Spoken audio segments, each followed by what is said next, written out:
Rugsėjo-lapkričio mėnesiais per 2 Lietuvos miestus, Kauną ir Vilnių, vyks tarptautinė Vilniaus tapybos trienalė. Tai jau 18-oji trienalė, organizuojama Lietuvos dailininkų sąjungos. Ši trienalė išskirtinė tuo, kad didelis dėmesys yra skiriamas šiaurės šalims, to nėra buvę trienalės istorijoje. Ir prie šiaurės šalių prisijungia Lenkijos menininkai ir Baltijos šalių menininkai.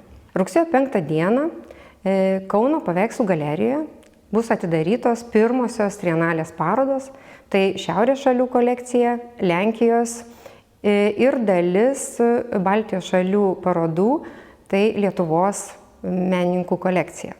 Užsienio parodų kuratoriai, tai Danijos menininkas profesorius Henrik Bjørn Andersen ir Torunės šiuolaikinio meno centro vadovas Krzysztof Stanislavski.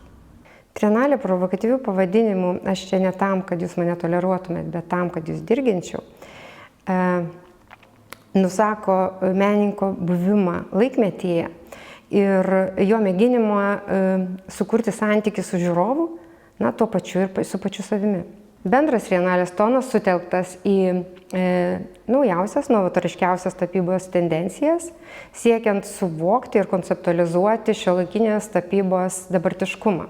Ši trienalė kelia klausimą, ar tapyba kaip medija įgali atlikti vieną iš meno funkcijų, tikslų, šviesti, edukuoti, skatinti kritinį mąstymą. Trienalėje eksponuojami jaunųjų ir viduriniosios kartos menininkų darbai, kurie atliepia šiandieninės tapybos turinio ir formos tendencijas, taip pat parodo jų meninės raiškos sprendimus, atradimus, taip pat ir tai, kas juos jaudina, kas jiem aktualu, kas juos dirgina.